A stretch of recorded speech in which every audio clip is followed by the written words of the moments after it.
Hello শিক্ষার্থী বন্ধুরা, টিডি লার্নিং সেন্টারে সকলকে স্বাগত জানাচ্ছি। তা আমাদের ন্যারেশন পার্ট চলছিল, এর মধ্যে 3টে লেকচার হয়ে গেছে।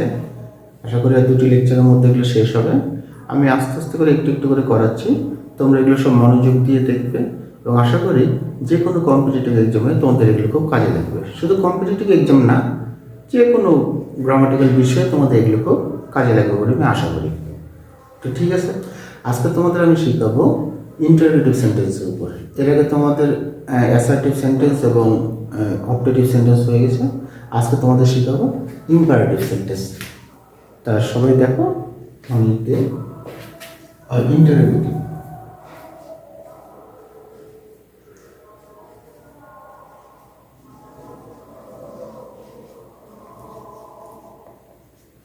তাই বলি ইন্টারোগেটিভ সেন্টেন্সের সাথে প্রশ্ন থাকবে, তাই না? কিন্তু তোমরা যখন এটা ইনডাইরেক্ট করবে তখন কিন্তু প্রশ্নবোধক হবে না, ওটা সাধারণ বাক্যেই করতে হয়। তাই এখানটায় আমাদের দুটো জিনিস আসে। একটা হচ্ছে যে ডাব্লিউএস থাকে, কখনো আবার ডাব্লিউএস থাকে না। তা আমাদের একটা জিনিস মনে রাখতে হবে, যদি ডাব্লিউএস থাকে তাহলে ডাব্লিউএস দিয়েই করতে হয়, আর যদি ডাব্লিউএস না থাকে তখন ইফ দিয়ে করতে হবে। যেমন আমার এরকম প্রত্যেকটা ক্ষেত্রে একটা জিনিস আসবে, যেমন অ্যাসার্টিভের বেলায় আমরা সেইড বা টোল নিছি এবং তার সাথে আমরা কি যোগ করেছি দ্যাট, আর এখানে আসবে আস্কড এবং তার সাথে আসবে ইফ অথবা ডাব্লিউএস। তার প্রথম তোমাদের সূত্রটা দিয়ে দিচ্ছি, তারপর সেই অনুযায়ী বাক্য গঠন করবে। দেখো সূত্রটা হবে subject verb object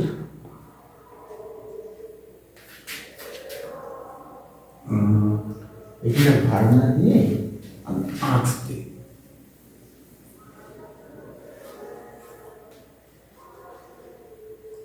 asked object তারপরে if অথবা ডাব্লিউএস। ঠিক আছে, if অথবা ডাব্লিউএস দিলাম কেন? যদি ডাব্লিউএস থাকে তাহলে ডাব্লিউএস দেব, আর না থাকলে if যোগ সাবজেক্ট যোগ ভার্ব যোগ এক্সটেনশন, যা থাকবে থাকবে। আর শেষে তোমরা অবশ্যই ফুল স্টপ দিবে। প্রশ্নে কিন্তু প্রশ্নগুলো দেওয়া থাকবে, কিন্তু ইনডাইরেক্ট করার সময় তোমাদেরকে ফুল স্টপ দিতে হবে। তো দেখো প্রথম উদাহরণটা লিখি, আমি দিলাম হি সেড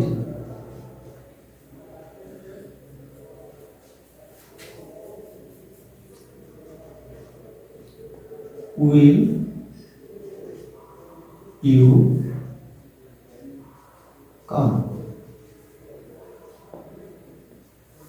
ঠিক আছে, এইখানটা একটা জিনিস লক্ষ্য করো, যেখানে কিন্তু আমি কোনো ডাব্লিউএস দিইনি, তখন সেই ক্ষেত্রে তোমাদের কি করতে হবে? হি আস্কড ইফ, যেহেতু একটা অবজেক্ট নেই তাহলে এটা অবজেক্ট হিসেবে মিকে ধরা হয়, আই উড কাম। বুঝে গেছে? আবার যদি এরকম দেয় he said when will you come, তখন তোমাকে এখানে লিখতে হবে হি asked when, এবার ইফ হবে না, এবার when হবে, I would come। বুঝে গেছে?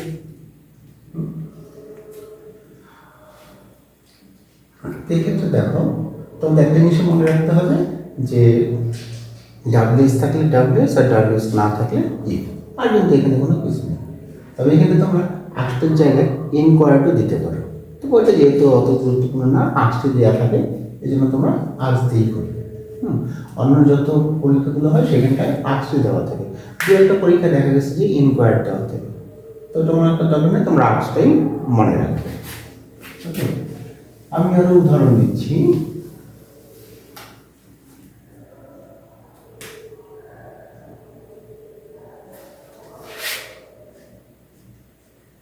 The teacher said to me,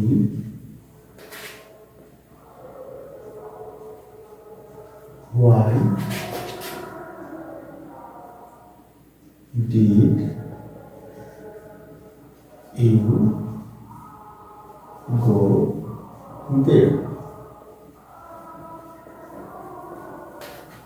তাহলে কি হবে?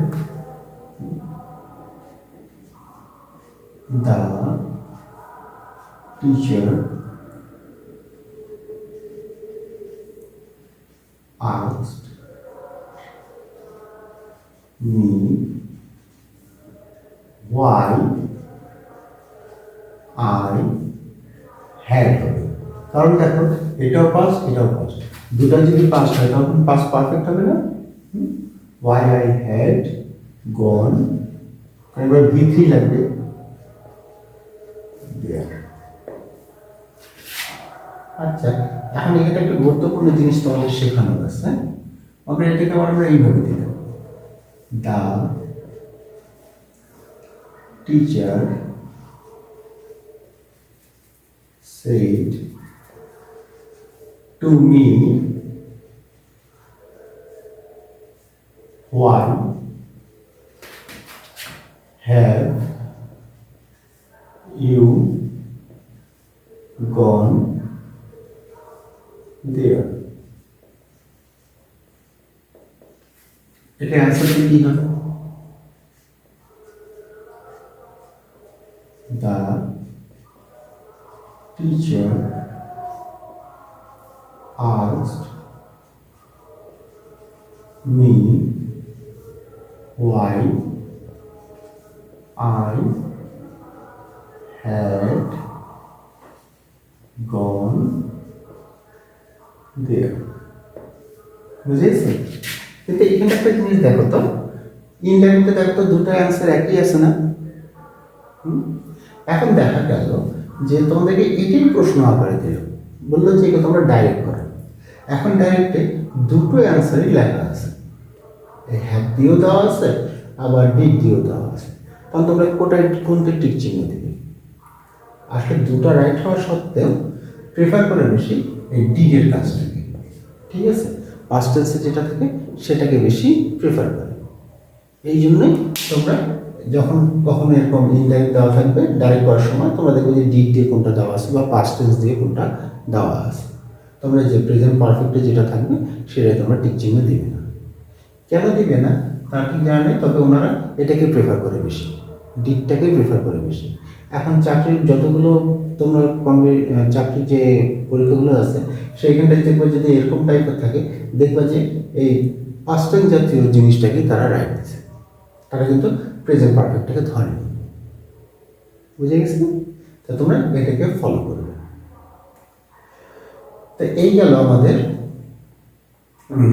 ইন্টারোগেটিভ সেন্টেন্সের উপর, ঠিক আছে? এখন দেখো আজকে আর একটা বিষয় নিয়ে একটু আলোচনা করব, সেটা হচ্ছে ইম্পারেটিভ।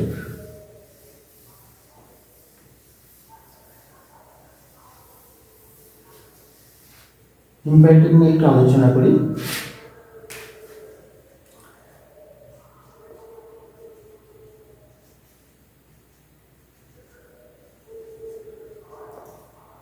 ইম্পারেটিভ সেন্টেন্সটা কি হবে? আদেশ, অনুরোধ, উপদেশ, নিষেধ, তাই না? আদেশ, আদেশ বলতে তোমরা দুটা জিনিস দিতে পারো, অর্ডার অথবা যদি আর্মিদের ক্ষেত্রে হয় তাহলে দিবে কমান্ডেড।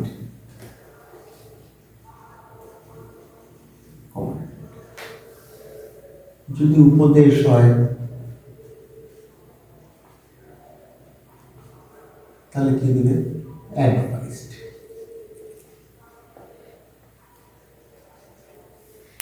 যদি নিষেধ হয়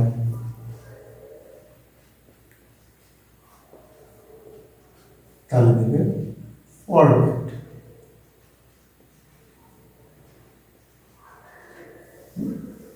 যদি অনুরোধ হয়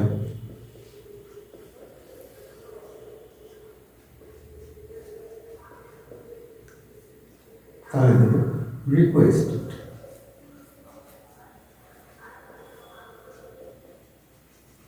ঠিক আছে, এগুলো দিবে।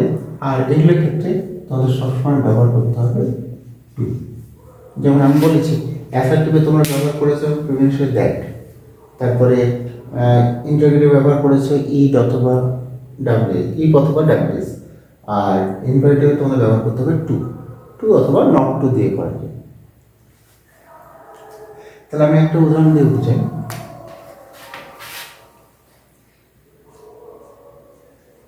The teacher said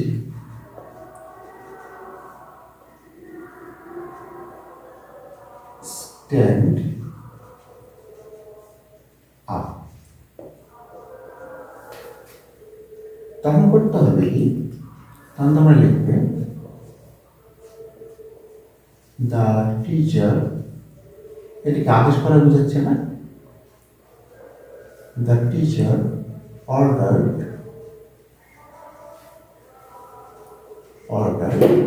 to, এই দুটা চলে আসলো স্ট্যান্ড আপ। এটার পাস্ট টেন্সে করবে না, এটা অর্থাৎ প্রেজেন্ট টেন্সে হবে। ঠিক আছে, যেহেতু টু চলে আসছে, টু এর পর তো ভার্বের সবসময় প্রেজেন্ট হয়, এই জন্য স্ট্যান্ডটা রিস্ট্রিক করার দরকার নেই, ওটা স্ট্যান্ডই হবে। ঠিক আছে, আবার যদি কখনো নট আসে, আমাকে দিল the teacher said,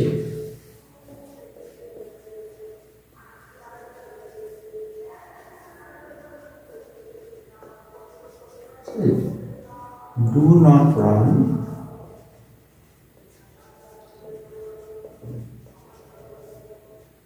in the sun. ঠিক আছে, তাহলে তোমরা এটা দুইভাবে করতে পারো। যদি নটটাকে রেখেই করো তাহলে সেটাও হবে, যেমন তাহলে এটা কি হচ্ছে, অ্যাডভাইস, উপদেশ দিচ্ছে। তোমরা কি লিখবে, দ্য টিচার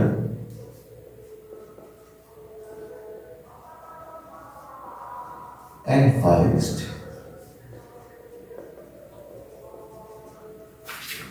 not to, এই টু নটটাকে নট টু দিয়ে করতে হবে, not to run in the sun. এটাকে তোমরা আরেকভাবে লিখতে পারো, the teacher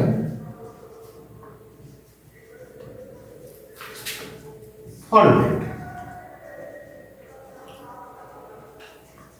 ফরওয়ার্ড মানে কি, নিষেধ করা। তাহলে নিষেধ বললে তো এটা না বোঝা যাচ্ছে, তখন আর নটটাকে দিতে হয় না, তখন টু রান ইন দ্য,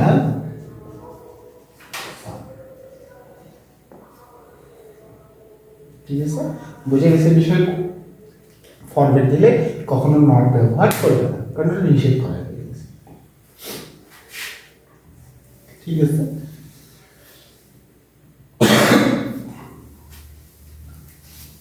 এরপর এটা তো গেল আদেশ, উপদেশ, নিষেধ, অনুরোধ, এটা তো গেল। আজকে আর একটা বিষয় দেখো, সেটা হচ্ছে প্রস্তাব।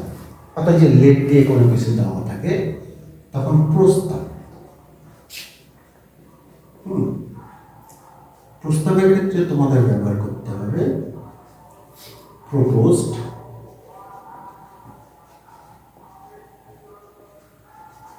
অথবা সাজেস্টেড।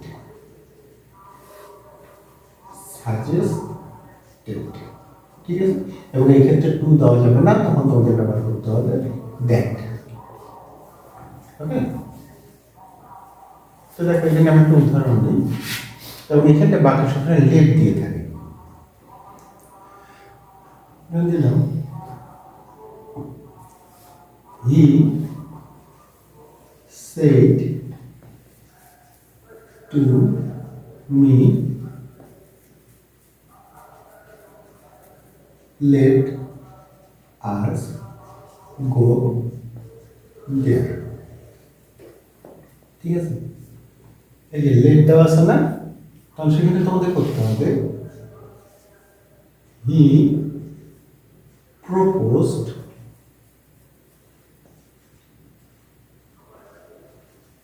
অথবা সাজেস্টেড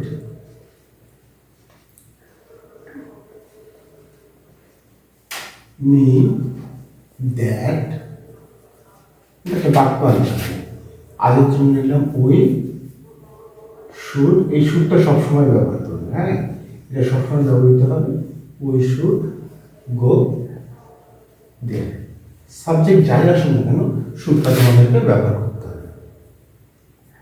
যেমন এবার দেখো এটাকে আমি সাবজেক্টকে টেন্স করে দিব, এবার বললো হি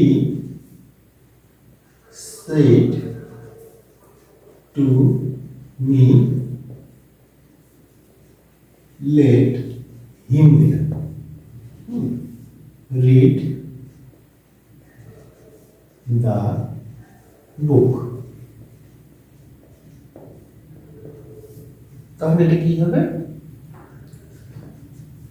he proposed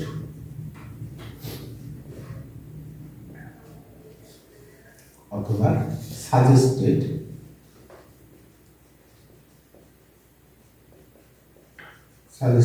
that he should read the book. তো প্রথমে বিষয়গুলো এই ছিল তোমাদের আজকে ইন্টারোগেটিভ এবং ইম্পারেটিভ সেন্টেন্সের মধ্যে আলোচনা। তো আর একটাই মাত্র থাকলো, সেটা হচ্ছে এক্সক্লেমেটরি সেন্টেন্স। এটা আগামী ক্লাসে তোমাদেরকে এই বিষয় নিয়ে আমি আলোচনা করব। তো আজ এই পর্যন্তই থাক, ধন্যবাদ সবাই।